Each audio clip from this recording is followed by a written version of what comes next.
자, 오늘 굉장히 기대했던 플레이오프 1차전이 우천 취소가 되면서 하나와 삼성에게 상당히 많은 영향을 미치게 되었어요. 자, 일단 이게 가장 큰 영향이라고 생각합니다. 푸른피 원태인 2차전 나설까? 하나 삼성 플레이오프 1차전은 내일 낮 2시에 진행을 하게 됩니다. 자, 하나 이글스가 7년 만에 가을 야구에 올랐지만 야속한 비 때문에 플레이오프 1차전을 하루 미루게 됐다. 이에 따라서 삼성 라이온즈의 원태인이 2차전에 등판할 가능성이 생겼다라고 하지만 전 그냥 무조건 2차전 등판이라고 생각을 합니다. 등판하자마자 저도 이것 때문에 삼성이 진짜 유리해졌다라고 생각을 했어요. 그 이유에 대해서는 이따가 말씀드릴게요. 그러면서 어쨌든 비루 취소된 거는 역대 8번째 플레이오프가 취소된 건 포스트 시즌으로 넓히면 23번째다. 허구현 유형의 동구장에 관한 메아리가 여기까지 들려오는데요. 동구장이 진짜 필요하죠 이제. 이로써 원태인이 한 발 빠르게 나설 확률이 매우 높아졌다. 저라면 100% 확률이다. 이렇게 얘기를 합니다. 자, 일단 9차전이 19일에 열리게 되면서 지난 준 플레이오프 3차전에 나섰던 원태인에게 닷새 휴식이 보장되었다. 자, 그리고 원태인은 SSC 상대로 올해 가장 많은 공 105개를 던지며 6과 3분의 2이닝 5피안타 5탈삼진 1실점으로 승리 투수가 되었어요. 그리고 MVP가 됐고 사실 지금 난리죠. 지금 플레이오프 2경기, 그러니까 가을 야구 2경기에서 한 번은 6이닝 무실점까지 했으니까요. 오늘 되게 재밌었어요. 우천 취소가 되고 나서 이 뉴스 기사들을 봤는데 하나 뉴스 기사는 야속하다, 아쉽다, 다 이런 기사였고요. 삼성 기사는 좋다, 선수들 쉴 수 있다, 이렇게 긍정적인 기사였거든요. 자, 보시면 어쨌든 우천 취소가 됐고 하나 팬들은 아쉽다, 경기장을 가득 메웠던 팬들은 우천 취소 발표가 나자 일제히 탄식을 내뱉었다. 자, 물론 팬들이 경기를 못 본 것 자체로도 아쉬운 거지만 더 아쉬운 점은 하나에게 안 좋은 영향이 많다는 건데요. 자, 이거는 또 여기 보시면 하루 더 휴식, 와일드카드부터 치는 삼성, 비가 반갑다, 하나는 경기 감각이 걱정된다. 자, 최종전을 치른 후 열흘 넘게 쉰 하나 이글스가 경기가 또 미뤄지면서 경기 감각에 대한 걱정을 할 수밖에 없어요. 왜냐? 일단 실전 경기도 아니었고 연천 미라클과의 2경기, 그리고 상무와의 2경기였어요.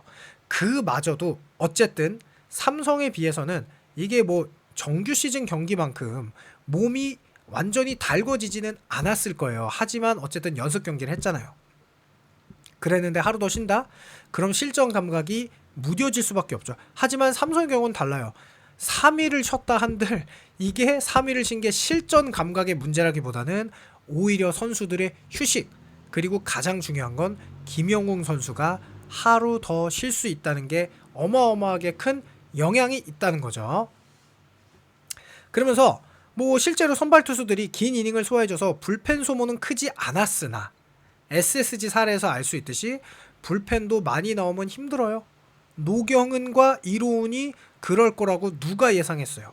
그럼 많이 던졌기 때문이거든요. 그러니까 하루라도 더 쉬는 게 불펜 투수들에게 유리하죠. 물론 선발 투수에게는 조금 다를 수 있지만 그래도 후라도는 야구 주머니가 있으니까 괜찮을 것 같고, 가라비또는 많이 안 던졌고 최은태도 많이 안 던졌고 원태인 선수만 꾸준히 좀 유리해 준다면 그래도 삼성에게는 확실한 이득이 맞고, 하나 이글스는 가뜩이나 실전 경기가 없었는데 그나마 연습 경기로 몸을 달궈놨던 게 이번 휴식으로 조금 더 안 좋을 수 있다. 자, 그런데 하나가 요거 하나는 되게 잘했어요. 몸 풀지 마! 하나의 냉철한 결단, 폰세 카드 날릴 뻔, 대참사 이기 막았다. 일반적으로 비가 와서 우천 취소가 되면 1회 초 공격, 그러니까 홈팀이 더 불리해요. 왜냐? 어쨌든 홈팀 선발 투수는 몸을 빨리 풀고 있거든요. 근데 그 1회 말에 던지는 투수는 상대팀을 보고 결정할 수 있잖아요. 그래서 1회 초에 던지는 투수가 아무래도 더 불리한데 그나마 이 폰세 선수가 외야에 나와서 잠시 걸었을 뿐 뭐 공을 전력으로 던지지 않았다. 하나 관계자는 5시 30분 더 빗줄기가 굵어지니까 폰세가 몸을 풀지 않는 게 낫다는 판단을 내렸어요. 실제로 폰세가 LG 트윈스와의 그 9월 마지막 경기에서 우천 취소되고 정우주 선수가 나왔거든요. 그런데 요번에 이 1차전 폰세 카드를 다시 꺼내들 수 있는 건 묘수로 완성이 됐다. 이거는 하나이글스의 굉장히 좋은 결과다. 자, 그런데 전체적으로 뭐 어떤 게 있냐면 저는 SSG와 삼성의 준 플레이 오프가 끝나자마자 프리뷰를 찍어서 이 얘기했어요. 1차전은 무조건 가라비또다. 왜 1차전은 가라비또일 수밖에 없었냐? 5차전까지 갔을 때 1차전에 최원태가 나오면 5차전에 최원태가 나와야 되기 때문에 이건 정말 전 아니라고 보거든요. 그래서 1차전에 가라비또가 나와야 5차전도 가라비또가 나올 수가 있어요. 이것 때문에 1차전에 가라비또가 나오는 게 좋다. 그리고 폰세 선수가 잘 던지기도 하지만 가라비또 선수도 하나를 상대로 잘 던졌다. 이런 것 때문에 1차전을 가져가는 게 실제로 플레이오프에서 한국 시리즈 갈 확률이 75%가 되잖아요. 그런데 이번에 2차전도 마찬가지예요. 원태인 선수가 이제 요 2차전에 등판하게 되면은 이제는 4일 휴식이 아니라 5일 만에 등판하게 되는 거거든요. 월요일에 던지고 일요일에 던지게 되니까 그거는 괜찮다. 왜냐? 원태인 선수가 2차전에 나와야 만약에 5차전에 가라비또가 나왔어요.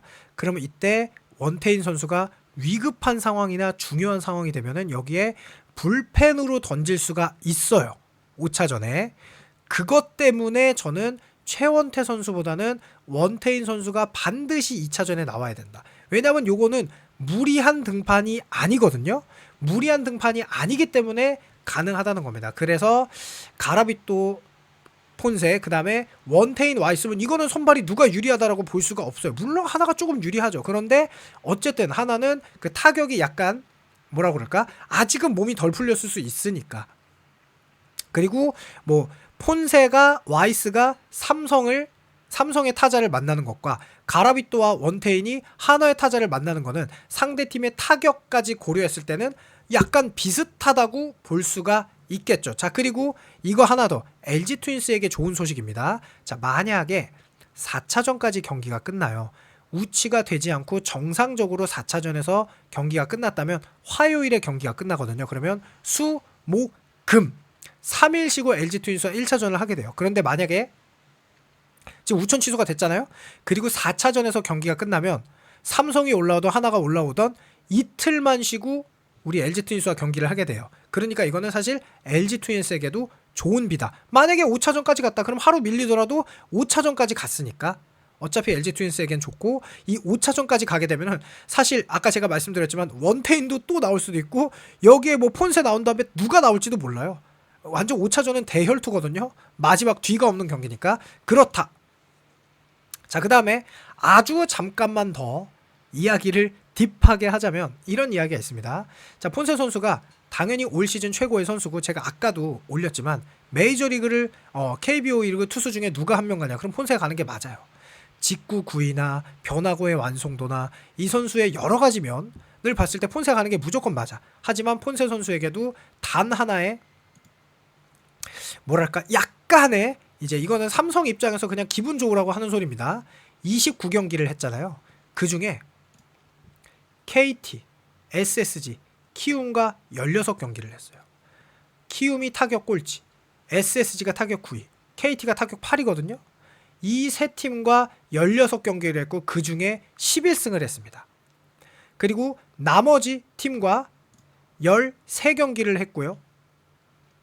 그 중에 6승을 한 거죠. 그러니까 승리 확률이 50%가 안 됐던 거죠. 물론 잘 던졌어. 방어율도 보면은 기아가 3.32, LG가 3.46, 두산이 3 말고는 3점대 방어율도 없어. 정말 잘 던졌어. 하지만 이런 기록도 있다라는 거. 그런데 뭐 반면에 폰세의 장점은 이 홈구장인 대전에서는 극악의 피칭이다. 방어율이 0.89 그러니까 9이닝당 1점도 안 줬다. 그런 것도 있고요. 자, 삼성은 가라비또가 약점이 분명히 있는 선수예요. 이 약점은 뭐냐? 볼넷이 많아. 4.3개. 그리고 또 뭐가 있어요? 다 아시죠? 이 퀄리티 스타트 비율이 너무 낮아. 퀄리티 스타트가 15경기 중에 4번밖에 없어요. 이것도 이제 기록으로 살짝 마무리하면은 요게 근데 뭐가 있냐? 자, 하나 타자들이 볼넷을 별로 얻어내지 못해요. 그러니까 공을 잘 골라내는 출루율이 높은 타자가 실제로 없거든요. 제 타격편에도 출루율을 다 표시했지만 출루율이 진짜 좋지 않아요. 출루율이 리그 거의 꼴찌예요. 그래서 가라비토 선수가 볼넷을 내주는 걸 하나 타자들이 과연 얼마나 잘 골라낼 수 있는지, 이거 하나. 자, 그 다음에 가라비토 선수는 요게 문제예요. 퀄리티 스타트 퍼센트가 26.7%밖에 안 돼. 근데 폰세랑 와이스는 10번 중에 7번은 퀄리티 스타트를 해. 이게 대단한 강점. 그리고 가라비토 선수가 지금 보세요. 폰세 선수는 180이닝 중에 도루를 10번밖에 허용을 안 했는데 가라비토 선수는 그 반도 안 되는 78이닝을 했는데 도루를 21번이나, 91.3%의 도루 허용률, 폰세 선수는 71.4%의 도루 허용률이에요. 그런데 가라비토의 약점이 잘 드러나지 않는 게, 하나가 도루가 많은 팀이 아니야. 심우준과 이원석 선수가 도루를 할 테지만 심우준 선수가 일단 출루를 해야 도루를 할 거고, 이원석 선수를 경기 초반부터 쓰지 않을 테니 가라비토는 이 문현빈 선수나 노시환 선수가 깜짝 도루를 하지 않는 이상 그렇게까지 도루를 많이 허용 안 할 것이다. 그리고 요거는 제가 한참 전에 찍었는데 요 라인업 그대로 맞췄죠. 제 영상 많이 보셨으면 저 좀 칭찬해 주시고요. 어쨌든 이런 게 있습니다. 그래서 내일 경기도 또 뭐 재밌을 텐데 저는 1시 20분부터 입중계를 시작할 거고요. 비가 오는 날 가장 맛있는 간식은 뭘까요? 바로 떡볶이죠. 요 떡볶이가 왔는데 여러분들이 요 떡볶이 한번 맛있게 드시면 정말 맛있거든요. 후회하지 않고 고민 없이 주문하셔도 됩니다. 그러면 저는 내일 1시 20분쯤에 다시 입중계를 시작할 테니까요. LG 트윈스와 코시에서 맞붙을 파트너가 삼성일지 하나일지 궁금하기 때문에 여러분들과 같이 즐겁게 방송 보기를 바라면서 리뷰 마치겠습니다. 감사합니다.